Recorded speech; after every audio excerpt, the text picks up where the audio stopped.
काल पारोळे इथं वॉलला गाडीचा धक्का लागला होता, त्यामुळे वॉल खराब तुटलेला होता. आज शहराला पाणी पुरवठा सुरळीत झालेला आहे. 24 तास नाही, सकाळी 11 वाजता पाणी चालू होतं टँकरसाठी उपलब्ध असतं, संध्याकाळी 7 वाजेपर्यंत. दिवसभरात एक टँकरवाला 6 फेऱ्या मारतो.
नक्कीच्या लग्नाला 17 विघ्नाप्रमाणे संभाजीनगरचा जलप्रश्न आहे.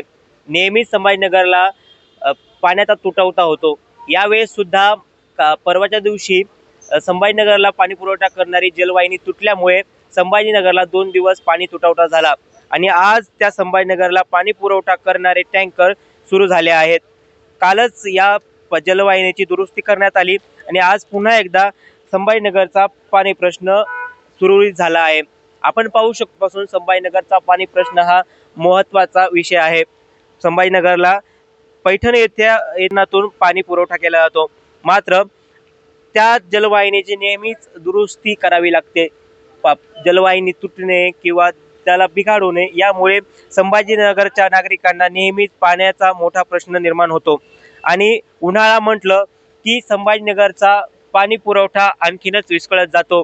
त्यामुळे संभाजीनगरच्या बहुतांश भागात अशा टँकरद्वारे पाणी पुरवठा करावा लागतो.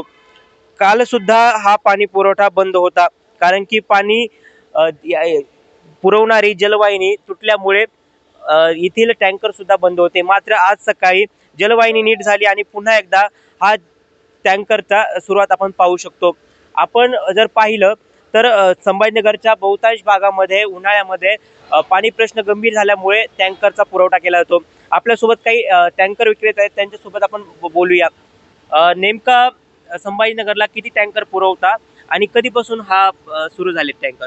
आजपासूनच चालू झालेत सर, सुरळीत. हा सर, आजपासूनच सुरळीत चालू झालेत. काल लाईन फुटलेली होती.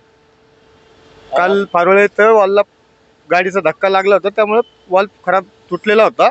आज शहराला पाणी पुरवठा सुरळीत झालेला आहे. किती टँकर पुरवठा करतात? इथे 42 टँकर आहेत आणि एका दिवसाला 220 ते 210 ट्रिप्स होतात. ज्या गुंठेवारी भागात जिथे नळ नाहीत त्या भागात तिथे पाणी पुरवठा केला जातो. ही जी जलवाहिनी तुटल्यामुळे काय तुटवडा निर्माण झाला का पाण्यामध्ये? पाण्याचा तुटवडा निर्माण झालेलाच आहे. उन्हाळ्याचे दिवस आहेत, लोकांच्या समस्या गंभीर झालेल्या आहेत. लोक पाण्यासाठी खूप संघर्ष करतात. लोकांना इतका प्रचंड वेदना होतात की आमच्याकडे दररोज मोर्चे निदर्शने असतात पाण्यासाठी. संभाजीनगरच्या कोणत्या भागात नेहमी टँकरने पाणी पुरवठा करायचा भाग पडतो? आनंद नगर, विश्रांती नगर, जय भवन नगर, हिना नगर, सावित्री नगर, पटेल नगर. ज्या भागात नळ नाहीत त्या भागात आपण टँकरद्वारे पाणी पुरवठा करतो. 24 तास हा पाणी पुरवठा चालू असतो का? 24 तास नाही, सकाळी 11 वाजता पाणी चालू होतं टँकरसाठी उपलब्ध असतं, संध्याकाळी 7 वाजेपर्यंत. दिवसभरात एक टँकरवाला 6 फेऱ्या मारतो. नाही, हे टँकर फक्त उन्हाळ्यातच सुरू केले जातात का 365 दिवस? 365 दिवस असतात. फक्त उन्हाळ्यामध्ये याची संख्या वाढलेली असते. उन्हाळ्यामध्ये याची संख्या, अदरमध्ये पावसाळ्यात 30 टँकर असतात. उन्हाळ्यामध्ये 50 ते 60च्या आसपास आमचा आकडा जातो टँकरचा. या उन्हाळ्यात काही टँकरची वाढ करण्यात आली आहे वाढ का? झालेली आहे ना सर, वाढ झालेली आहे ना. किती वाढ करण्यात आली आहे? आतापर्यंत माझ्याकडे 40 अर्ज पडून आहेत. अजून तरी मला 7 ते 8 टँकर लागणार आहेत. आता 42 टँकर झालेले आहेत माझ्याकडे. आपण पाहू शकतो की हा उन्हाळा मोठ्या प्रमाणात पाणी तुटवता असल्यामुळे टँकरमध्ये सुद्धा वाढ करण्यात आली आहे आणि मुख्य म्हणजे अशा मधोमधी जर पाईपलाईन फुटत असेल तर पाण्याचा तुटवता नक्कीच नागरिकांना त्याचा त्रास होईल. आणि आपण पाहू शकतो की ही जलवाहिनी पुन्हा एकदा दुरुस्त झाल्यामुळे पुन्हा एकदा शहरवासियांना पाणी मिळत आहे. मी राम बुधवंत, नवराष्ट्र न्यूज, छत्रपती संभाजीनगर.